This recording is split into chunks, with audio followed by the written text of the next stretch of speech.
Assalamualaikum warahmatullahi wabarakatuh. Bismillah walhamdulillah. Wassalatu wassalamu ala rasulillah sayyidina wa maulana Muhammad bin Abdullah wa ala alihi wa sahbihi wa man walah wa la hawla wa la quwata illa billah. Subhanaka la ilma lana illa ma'allamtana innaka antal alimul hakim. Rabbi shrah li sadri wa yassir li amri wa hlul 'uqdatam min lisani yafqahu qawli, amma ba'd. Suara saya ini mestinya enak. Ini som ndak tepak belas. Soalnya kalau saya pakai mic punya saya sendiri itu suaranya ngalahi Habib saya. Hadirin yang dimuliakan Allah Subhanahu wa taala. Tidak panjang lebar karena sudah isya dan perut sudah kosong semuanya. Dan sudah kita dapatkan nasihat yang banyak dari beliau Al-Habib Khalid bin Hasan Al-Madihid. Mudah-mudahan manfaat barokah buat kita semuanya, amin Allahumma amin. Yang pertama, alhamdulillah kita bisa duduk bersama di waktu yang istimewa sampai dengan selesainya acara ini, yaitu waktu antara maghrib dan isya. Dan sedikit, bahkan hampir tidak ada orang yang memanfaatkan waktu antara maghrib dan isya full dengan ibadah. Padahal ini adalah saat-saat yang istimewa, saat-saat yang mulia. Sehingga Allah Subhanahu wa taala menganugerahkan banyak pahala bagi orang yang mau mengisi waktu yang mulia ini dengan ibadah.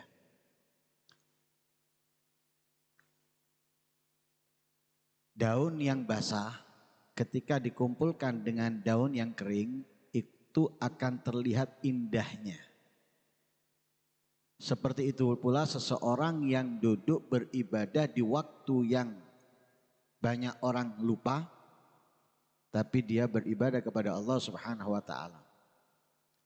Sehingga para salaf itu dan orang-orang tua terdahulu selalu mengajarkan antara maghrib dan isya itu off dari masalah dunia. Apapun itu. Mau toko atau bicara lewat telepon atau bahkan didatangi tamu tentang urusan dunia dan lain sebagainya, mereka nggak mau antara maghrib dan isya. Karena itu pernah diceritakan ada seorang anak yang dikirim oleh orang tuanya ke pesantren, belajar tahunan lama, bahkan bisa dikatakan sudah sampai lulus di pondok, bukan lulus belajarnya. Kalau belajar nggak pernah lulus ya. Habib Khalid walaupun alim seperti ini nggak pernah lulus belajar, tetap belajar. Walaupun belajarnya itu nggak kelihatan. Ikut dengan Habib Taufik bukan berarti duduk, tapi juga nimbah ilmu. Nimbah ilmunya itu bukan hanya dari pendengaran, tapi juga dari melihat. Karena itu orang mencari ilmu dan bisa mendapatkan ilmu itu bukan hanya dengan mendengar, tapi juga dengan melihat. Tapi melihat itu butuh orang yang sangat cerdas. Nah, beliau kan cerdas, makanya jadi ustadz. Tidak cerdas, mungkin jadi ustadz. Lah, mondok tahunan, lulus dari pondok tersebut pulang. Lah, di saat di tengah-tengah beliau anaknya ini belajar, dengar kabar orang tuanya kehilangan barang yang besar. Kalau diuangkan mungkin ratusan juta. Tapi orang tuanya ini hebat. Biasanya kalau orang kaya itu kehilangan duit ratusan juta, mulai bingung. Yang tadinya nggak ke masjid, malah nang masjid. Nggak nang majelis, malah nang majelis. Dolek ya apa caranya sok balik. Tapi orang tuanya ini Masya Allah hebatnya, orang tuanya ini punya keistiqomahan antara maghrib dan isya nggak mau membicarakan urusan dunia. Dan dia iktikaf di masjid. Lah anaknya dengar kabar, dengar cerita, karena anak pondok dulu itu nggak seperti anak pondok sekarang ya, Masya Allah liburnya 2 kali, Maulid dan Ramadan. Kalau pondok dulu nggak ada libur, dalam arti itu ketemunya ya sampai lulus. Nah kalau sekarang kalau keluar negeri baru seperti itu, ya, ketemunya kalau sudah selesai. Tapi dulu enggak walaupun dalam negeri. Ya, seperti Al-Habib Muhammad bin Abdullah Al-Haddar itu selama mondok atau belajar di Rubatarin nggak pernah pulang, bahkan nggak pernah mendengarkan dan mengetahui kabar berita di kotanya. Walhasil intinya singkat ceritanya pulang anaknya ini ya karena itu sudah terjadi beberapa minggu atau beberapa bulan sebelum kepulangan anaknya. Subhanallah orang tuanya iktikaf di masjid seperti biasanya antara maghrib dan isya. Subhanallah habis maghrib datang tamu. Datang tamu. Tamu tersebut memberikan kabar bahagia.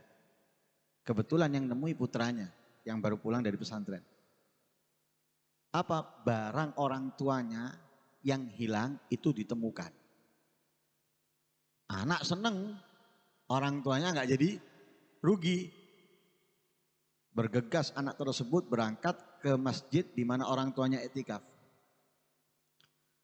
Sampai sana karena bahagianya anak tersebut, bah, barangnya abah yang hilang itu. Abahnya nggak seneng. Abahnya bingung. Abahnya bingung. Kenapa? Mosok mondok tahunan masih belum tahu bahwa ini waktu yang mulia. Bingung abahnya ini. Anakku, berapa lama kamu mondok?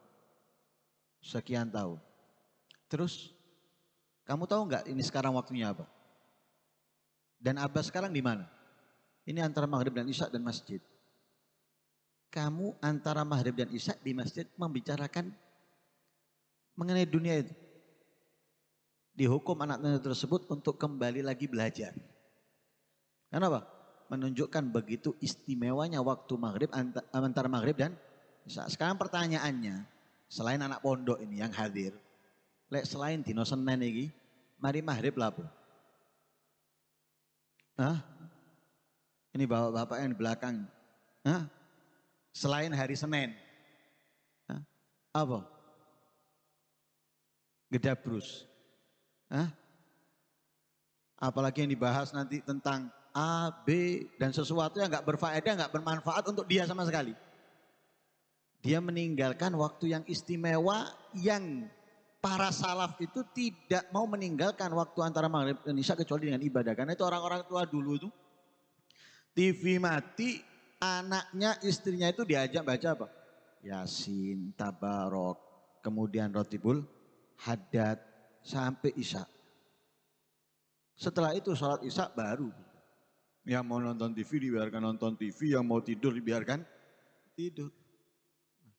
Dan ini kita alhamdulillah antara maghrib dan isya bisa duduk dengan membaca salawat kepada Nabi Muhammad SAW.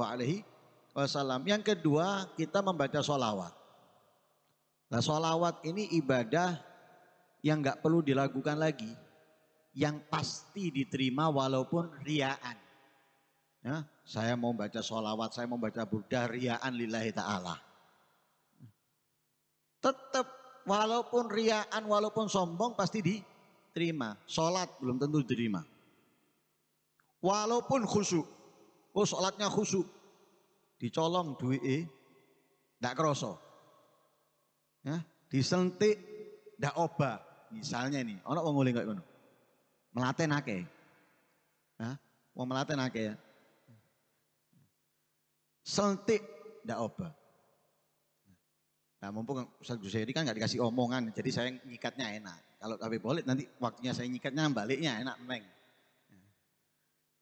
Lah, ini khusyuk, tapi 0,0% dari bajunya subhat apalagi haram nggak diterima. Puasa juga gitu, kurus. Setiap hari puasa, bukan hanya Ramadan, setiap hari. Nah, Bukan Daud lagi sudah, somud dahar, setiap hari puasa kecuali hari-hari yang diharamkan. Sampai kurung. Nah, tapi sahurnya walaupun satu gabin sahurnya, bukannya satu gabin, tapi gabinnya dari subhat atau haram, nggak diterima puasanya. Lah kalau sholat puasa dengan itu semuanya nggak diterima, apalagi doanya nggak mungkin diterima. Dan itu sudah ada hadisnya, ada seseorang yang mengangkat kedua tangannya. Ya Rob, ya Rob. Katanya Nabi, fa'anna yustajabula. Bagaimana bisa diijabai? Kenapa? Mat'amuhu haram, wa malbasu haram, wa ghudhiya bil haram. Makanannya haram, pakaiannya haram, ya. Yang ada di rumahnya yang disimpan juga haram. Bagaimana bisa diterima? Tapi sholawat nggak akan mungkin nggak diterima, pasti diterima. Nah, karena itu kita diperintahkan untuk memperbanyak sholawat karena ini diantara ibadah yang pasti diterima walaupun riaan.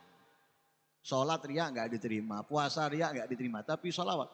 Nah, karena itu kalau sudah sholawat ini jangan males. Mumpung ibadah yang pasti diterima. Kalau ada pabrik yang pasti menerima siapapun yang datang melamar, pasti nggak akan mungkin sepi pabrik itu. Pasti ramai. Ya. Supermarket, ya. Swalayan, kalau tempat itu menerima siapapun yang datang untuk bekerja, nggak mungkin sepi. Pasti semua berbondong-bondong ke sana. Ya. Tapi kalau pabrik itu masih nunggu interview, ya, kemudian nunggu panggilan, nah ini ramenya saat-saat tertentu. Saat-saat tertentu datang berbondong-bondong orang. Tapi mereka masih kadang masukkan sini, masukkan sana lamarannya. Beberapa pabrik lamarannya penuh. Namanya dia, pabrik sana, pabrik sini. Kenapa? Dia takut sini nggak diterima. Sana. Sana nggak diterima, sana. Jadi dia sudah menyiapkan lamaran dan interview di pabrik-pabrik. Tapi sholawat ini, ya, kita pasti diterima. Lah kalau males sholawat itu sangat keliru. Sangat salah. Kenapa? Ini sesuatu amalan yang pasti diterima. Sedangkan kita, amalan yang lain, sholat, khusyuk, enggak dan lain sebagainya, belum tentu diterima. Ini pasti diterima, kita nggak mau, males. Nah karena itu kita jangan males bersolawat. Khususnya majelis-majelis seperti ini. Nah, majelis burda, majelis maulid dan yang lain sebagainya itu jangan males untuk dihadiri. Nah, karena kesempatan kita untuk memperbanyak sholawat kepada Nabi Muhammad SAW yang pasti diterima. Dan yang ketiga, dari pembahasan tadi Al-Quran. Al-Quran itu juga berpahala walaupun kita faham gak faham. Beda dengan wirid-wirid yang lainnya. Ya, wirid-wirid yang lainnya itu kita bisa mendapatkan pahala kalau kita faham. Kalau kita ngerti. Tapi kalau nggak ngerti nggak dapat pahalanya. Ya. Tapi dia dihitung berzikir gitu aja, pahala nggak dia dapatkan. Tapi kalau Al-Quran dia faham ataupun tidak dia mendapatkan pahala. Nah, karena itu rugi kalau kita nggak membaca Al-Quran itu rugi. Lah kalau bisa membacanya itu jangan hanya sekedar membaca. Tapi berusaha fahami untuk diamalkan. Karena Al-Quran itu seperti menu dalam restoran. Kalau kita ke restoran, itu kalau kita ingin tahu makanan yang ada, itu dari menunya. Ini restoran menyediakan makanan apa, minuman apa. Dari menu kita tahu. Oh ada krengsengan, ada rawon, ada gulai, ada sate, ada udang, ada ini dan dari menu. Minumannya ini, minumannya itu. Menu hidup kita ini apa? Kita bisa tahu dari Al-Quran. Lah kita nggak akan mungkin bisa tahu kalau kita nggak pernah membacanya. Lah kita perlu membacanya. Kita rutinkan membacanya, kemudian pelajari. Dikit demi sedikit arti dari ayat-ayat Al-Quran yang kita baca supaya kita mengetahui menu hidup kita ini yang membuat kita selamat apa, yang membuat kita celaka itu apa. Karena itu dikatakan oleh beliau tadi, perintahnya kita jalankan. Tapi saya sayang, saya nggak melihat Habib Khalid menjalankan satu perintah masih.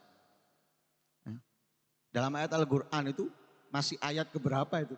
Ya, masih surat keberapa? Masih surat ketiga. sudah disebutkan oleh Allah, fankihu ma tabalakum minan nisa'i mathna wa thulatha wa ruba. Menikahlah 2, 3 dan 4 lah, boleh siji. Nah, masih 1. Nah, ini tidak mengamalkan, katanya suruh mengamalkan tapi tidak ngamal no. Ya. Lah terusannya ayat itu kalau memang mampu, faman lam yastad apa wa in khiftum alla ta'dilu fawahidatan. Tapi saya yakin enggak, kalau enggak mampu adil baru siji. Kalau enggak mampu adil, tapi saya yakin bisa adil lah. Hah? Hah? Amin oli. Amino.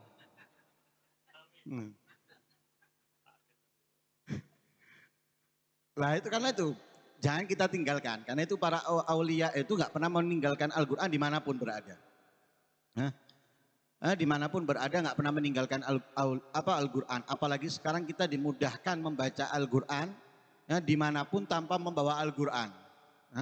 Walaupun ada perbedaan pendapat masih antara ulama dengan aplikasi yang ada dalam ayat Al-Quran. Minimal kita bisa membacanya dimanapun. Kita di kendaraan bisa membaca.